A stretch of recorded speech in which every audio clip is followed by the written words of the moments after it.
G'day folks, and welcome to World of Tanks with the magnificent Margon. Here we are on Caraval, or Caravar, or Caravine, or... Oh shit, don't do that. My bad. Hit the wrong button, as usual, but that's okay. That's the way it goes. I've gone back to my 9.1 folder today, due to the fact that I'm not going to edit that little silly bit out. I haven't played tanks a lot over the last few days. I've been just very flat out and busy. I'd like to point out, I'd like to thank the Type 59 here for pushing me, but I really don't need to be pushed along. I may be a heavy tank, but I do like to sort of go at my own pace. I don't need to be rushed by all the little fast tanks. Now, you might be wondering why I'm heading down to the southern part of the map in the open fields, and it's not very smart for a heavy tank to go here. The only reason why I chose this was because this is when the map was just come out. The map itself is a very, very dynamic map in my opinion. I enjoy playing on this map these days. At first I hated it. I am 3. M5, sorry. Purely because every time I went somewhere I would die. And this felt like, oh, if only they'd hit that ELC. And this had felt like the only position I hadn't gone to. I'd done everything in the city I could possibly do, and thought it's time to actually change the way I assault, and go for different ways. Now, Kaz will tell you the IS or any of the Russian tanks are not sniper tanks, but if you're me, well, most tanks can be a sniper. I regularly sit back and take my time, enjoy the scenery, and sniper a few players at the same time. Oh, there's a nice 3485. 3485. Just didn't quite aim that one properly. The 3485 is a very interesting medium tank. Kaz has actually got one. Kaz playing in it is incredibly funny to watch, as well as he is incredibly dangerous. He just gets in that tank and runs around the field and destroys anyone and everything in his path. Similar to how I am with the ISs and stuff like that. And there's the little ELC just blasted one into me. Took my tracks off. Well, it didn't take my tracks off, but damaged my tracks as well. And then there's a shot from the left. I'd say that was the VK-28. And there is that. No, the ELC did. I thought that might have been the British scumbag. No, that's not the British scumbag. That is the... That would be the British scumbag. That was the ELC hitting me again, doing damage and detracking. Now, yes, another kill for me. Now I enjoy playing sort of around the tier 7, tier 8s. This was not probably one of my best battles, but in 9.1 this was my best battles. I went through a really bad stage when 9.1 came out. Everything I did was wrong, everything I touched was wrong, and everything just, it was wrong. Nothing was right, it was all wrong. And I went through a complete metamorphosis stage, basically, where I had to adjust my gameplay. It was time to grow up in tanks. Played a lot of low level tanks right up to now, and now I'm actually technically playing in the big boy park. And I had to really learn how to play properly and know how to work with my team. And it took a long time, straight through the car. But I finally got there in the end, and now I love playing in the higher tiers. It's just so much different than what it used to be. Now, this is a very good shot I do. Now this is the second time I've recorded this. The first time I did it, I recorded with my mic turned off. So I have to record this all over again. So nothing, of course, I said last time is making any sense this time. So yes, as I said, I was going through a big change period, and this was teaching me. The IS was one of the tanks that I relearnt to play in. I play the IS tanks more as a medium tank, but just a heavier version of medium tanks that can side scrape. Watch this. And stop. Missed me. And then I pull around the corner. And yeah, that was a very poorly aimed shot. I've been detracked by bird over there. I've been hit by the A44, so I've quickly used my large repair kit. As you saw before, I also have I generally always have large. The reason I have large, you get a percentage with them that allows you to not be damaged as easily, like lose your tracks and stuff, or have modulars taken out, along with like healing. Your crew don't die as easy. It's a pity. I thought he was still behind that building because that's where he shot me from, but he's not. And then you got your fire extinguisher, which prevents, well, fires a bit better. So I always carry automatic ones just because it's just easier, particularly for the automatic fire extinguisher. I don't have to worry about if the fire catches on fire and how quick my reaction speed is to hit. What is it? I think it's 6. Yeah, 6. You've got to hit for fire extinguisher normally. The only thing is, I probably should have trained myself from the word go not to have the repair kit in 4. I should have had it in 5. Now, the reason for saying that is normally if you have 5 on a small repair kit and you hit 5 again, which you hit 5, and if you hit 5 again, that is to repair your tracks, and that's dominantly what you use your small repair kit for.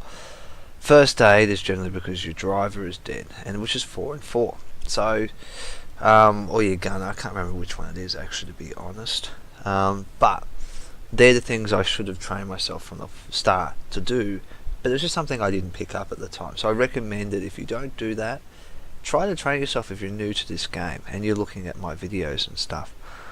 Now I'm going to take you over to my second battle. Now this one, as you can see, only 1,000 damage. Now this is typical for me. I'm regularly sit as long as I get 1,000 in tier 7, I'm happy. If I get probably about 15 to 1,600 in tier 8, I'm happy. I really need to be cracking the 2,000s in tier 9, and I'm super happy. My rule of thumb on my Conqueror was I always had to make 2,000. If I didn't make 2,000, it was a loss. That was rule of thumb, because generally the amount of shots I fired didn't quite make enough credits after the end of the battle by the time I repaired the tank and other things. So I had to make 2,000 damage to get the credits I needed to basically start earning credits in tier 9. Tier 10, generally, depending upon circumstances, you can lose a lot of credits there, but you have to be doing the damage. And at this stage, I'm generally aiming for 1,000 damage in tier 7. That's generally so. I've done and achieved what I wanted to do at the same time. And as you can see, I wasn't playing super brilliant at the same time. So let's go over and have a look at the Crusader. The Crusader is a different battle altogether, being a light tank. But it's one I want to share because I started to make decisions that were for the team to give us the best chance of winning, and not just sacrificing my tank in a silly manner. So we'll head over there and have a look at this Crusader battle. Okay guys, well, this is the Crusader, British light tank. As you can see, I'm also playing with Kaz on this one. Now, tier 5, why we're in the tier 5 range with our Crusaders is both Kaz and I agreed we wanted to get up and get the Centurion 7-1, and the goal was to try and do it. Now, we haven't, since second semester in Australia here, basically if university started, Kaz and I haven't had a lot of time to play tanks together. He's been very busy with a lot of his studies, and I'm on the other side of the fence, getting ready to have a baby with my wife. So tanks hasn't taken a big priority, along with a lot of other things that I've been doing. So I know that I haven't done a lot of videos, but that's just the way it is. I'm trying to get a few more going again now, and doing my recording sessions in different in time that suits. I set up time where I can sit down and do it and get this sort of stuff done. Now, the Crusader is a very interesting tank. With it, as you might know, the penetration, if you don't know, is 110 and 75 damage. The great thing is, if you look, the reload time is 1.85 seconds. 110 in tier 5 is not bad. You can penetrate most tanks with 110 penetration. Not much alpha damage, being 75, but that's okay. Now, most light tanks would be zooming up that hill to go and take on whatever is up there. That PZ4 probably would one-shot me. I have one-shot in my PZ4 plenty of Crusaders in the past. But at the same time, I make a bold decision that they're doing a fast cap run. And I decide it's time to move over the other side of the map as quick as I can, and to get into a position where I can defend the base if I need to. Now, if you look at the hill there was a lot of tanks up there. There's not quite as many, but there's still at least 2 in the circle. Another one's been taken out, so there is another one hiding. Because nobody's also watching the far right flank, I feel I need to get up here in this tree line, around behind where our M5 Stewart died. Use it as cover to be able to spot enemy tanks, just like I'm doing right now. I'm just trying to see if I can get a shot on the DW. The DW2 is actually a very strong tank. Kaz had one, didn't play for very long, but it is a very strong German tank. Here we go. I saw something then. Oh, the tiniest amount of the tank, which probably would have bounced anyway. Now Kaz is racing over the circle. He's spotted the VK30 on the enemy team now. But I'm still sitting in the bushes here. I'm biding my time a little bit. Kaz is trying to lead the VK30 around the circle, just so our team can shoot him up a bit. He's jumped into the circle now to reset the cap, but Kaz really can't sit in that circle because he will probably get shot and sniped from the other side. Now, I can't see any of those guys because of where the rock is. Kaz can't keep the circle cap from going over. So, this is make or break time, in my opinion. Someone has to make a decision. There's more than 3 people in the circle. Ooh, there possibly is. It keeps changing all the time. And realistically, a decision has to be made. I make the decision where I'm going to floor it, get over there as fast as I can to try and reset this cap. Now, the others on the other side are all smashed up, which means there's one person with the most amount of cap points on the enemy team. As you can see, I've loaded HE, seen the light tank, and I'm lining him up. Nope, changed the medium tank. Bounced the light tank one, fired the HE but didn't do damage, but I rammed the medium tank. That poor little M3 Lee, and reset the cap basically from doing that. Now, you're probably sitting there thinking, Margon, why have you done something like this? The reason be is, if you look at what happened in those split seconds, I had him focus. I had the M3, had the AMX, and I had the DW all focusing on me, which allowed our team to move into a different position. Kaz came up the hill, was able to fire down the M3 Lee, and also get good shots on it, which means that they was completely surrounded. It's given us all a new fresh window, allowing all our other tanks to now move up in a better position to do flanking fire, basically. And in doing flanking fire, it does help out. Oh, Matharius has just come online. Now, it may seem silly to sacrifice your tank, but this is how you should look at your light tank. You should try to not sacrifice it, but use your light tank to actually be the advantage in the battle. It should be the tank that, yes, it is the sacrifice. Yes, it's the tank you're going to have to give up to win the battle. But you don't want to give it up too early in the map where you're basically sacrificing. Now see, Kaz is spotting these guys now just by being in that position. Scumbag has just cleaned up. Everything's happened because we've forced the enemy around into the open on our flank, which is giving us the opportunity to take them out. And that's what you've got to achieve. The KV-1 has finally come over, but it's a little bit too late. He's now in a really bad position. Kaz is trying to focus fire on him, but I've told him he's getting shot at. He's lucky there, the shot fell low. Oh, he is lucky. Lucky. But now he can just open up on the side of this KV-1 and absolutely nail it. And that's all she wrote, really. Like, this is what you got to understand in these sort of battles. It's not about how you use your light tank. It's about what you do with your light tank. Light tanks can play a multitude of different roles all over the battle. As you can see now, Kaz is using the great rate of fire and the great penetration of the Crusader to just do damage on different tanks. Like, he's just chewed up the health on the 34, chewed up the health on the KV-1. Even though it was small amounts of damage, it was enough damage just for little things. But as you can see, this battle has now been won. Going from a loss to a win and a one move. And you look at all that death in that circle. The red team had all their tanks nearly in the area of the circle. And that is how good it is. Guys, I don't know how else to describe it. You use your tanks to your advantage. You do what you have to do with your tanks. And play them the best you can. And play smartly. Don't play in a silly manner. It's just one of those. It's a decision-making tank. You are the one that can dictate a pace of a battle.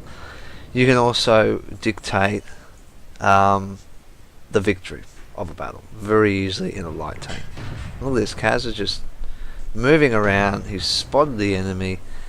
He's just using the speed that he's got of the Crusader to get around these guys, shoot them up, keep moving. Now he's going to chase down the M41, finish him off, if he can. Will he?